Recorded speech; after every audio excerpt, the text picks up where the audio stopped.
is why the media cannot be trusted. In 2018, NBC incorrectly reported that Trump stayed home at Christmas time, the first U.S. president since 2002 to skip visiting the troops. The news went global, but it wasn't true. The media had jumped the gun. Trump and First Lady Melania left the White House Christmas Day to visit U.S. soldiers in Iraq.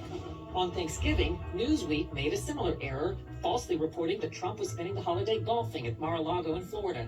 But the reporter had fabricated the golf story. Trump flew to Afghanistan on Thanksgiving to again be with the troops, making Trump the only president in U.S. history to visit troops in a combat zone both on Thanksgiving and so close to Christmas, though the press never reported that. CNN claimed Nancy Sinatra was not happy her father's song was played at Trump's inauguration. But Nancy Sinatra responded, "That's not true. I never said that. Why do you lie, CNN?" Time falsely claimed Trump removed the bust statue of Martin Luther King from the Oval Office. TMZ reported Trump changed Black History Month to African American History Month, but Presidents Obama, Bush, and Clinton had all called it African American History Month. BBC, The Guardian, and others reported that Trump wasn't bothering to listen to a speech by Italy's prime minister since he wasn't wearing translation headphones. Turns out he was wearing a translation earpiece. Newsweek and others reported Poland's first lady refused to shake Trump's hand, but later had to admit she did. CNN edited Trump's remarks to make it seem as though he didn't realize Japan builds cars in the U.S., but the full statement made clear that he does. You've been creating jobs for our country for a long, long time. Several Japanese automobile industry firms have been really doing a job. CNN also edited a video to make it seem like Trump impatiently dumped fish food in the water at Japan's palace. But he followed the lead of Japan's prime minister. Newsweek claimed Ivanka Trump plagiarized one of her own speeches, which is impossible since plagiarizing is stealing someone else's work. The UK Telegraph apologized for at least 8 mistakes in an article criticizing Melania Trump.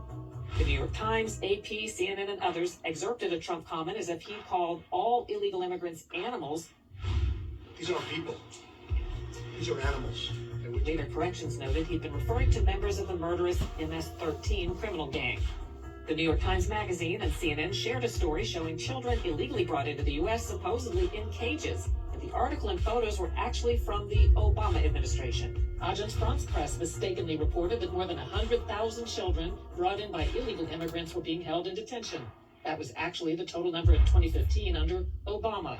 Time and others showed a crying Honduran child to illustrate Trump separating illegal immigrant parents from children, but the child hadn't been separated from her parents in the U.S.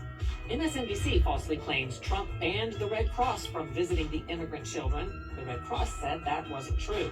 MSNBC also falsely claimed that Trump had talked about exterminating Latinos, but later corrected that and apologized.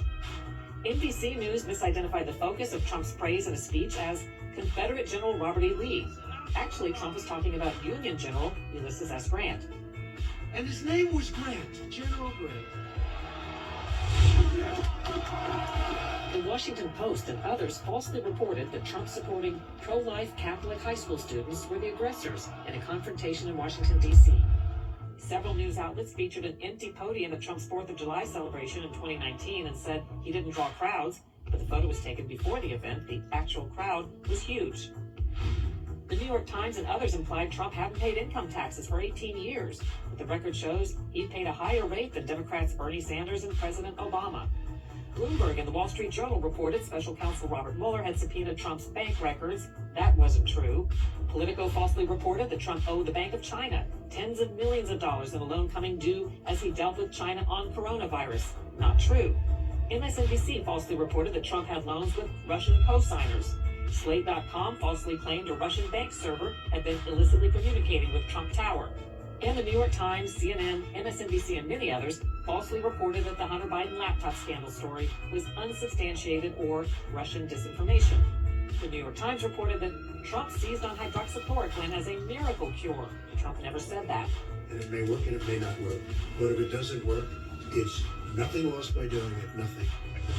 CNN and others criticized Trump for tweeting that Alabama would likely be affected by Hurricane Dorian, but official advisories had put Alabama in a projected impacted area.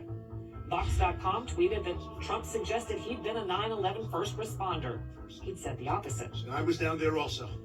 but I'm not considering myself a first responder. Multiple media falsely claimed Trump was golfing during a U.S. raid that captured the head of ISIS in Syria, and that a White House photo of Trump had been staged, but Trump was at the White House. ABC aired video showing what it called a slaughter against Kurds by Turkey after Trump withdrew U.S. troops, but the video was file tape of a training show in the U.S.